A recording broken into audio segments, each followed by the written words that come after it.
In today's video, I'm going to teach you Slack tips and tricks, how to add people to a DM.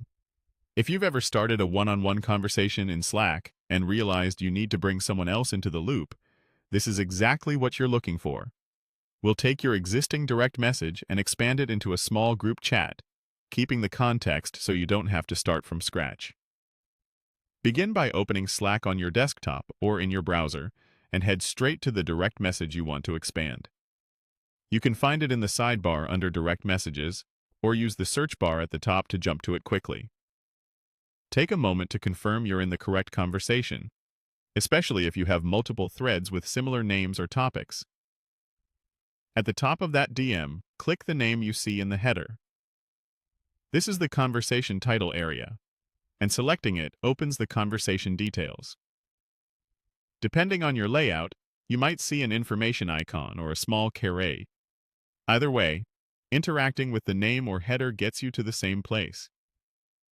This details view is where Slack keeps useful options related to the chat. Inside those details, look for the option labeled Add People to this conversation. Select it. Slack will prompt you to choose who you'd like to include. Start typing a colleague's name to search and pick the correct person from the results.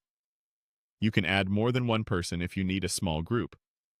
As you proceed, Slack may let you control whether any part of the existing message history is visible to the new participants.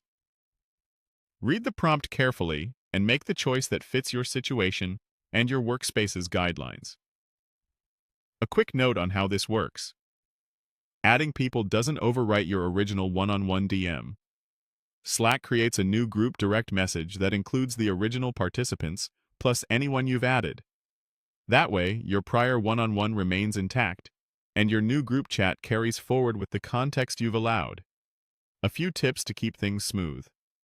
If you don't see the Add People option, you might be in a channel instead of a DM, or your workspace settings may restrict adding participants to certain conversations.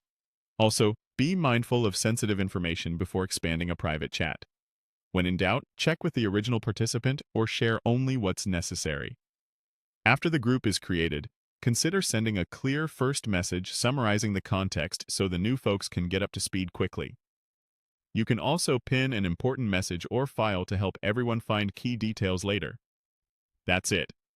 Open the DM, click the name in the header, and choose Add People to this conversation.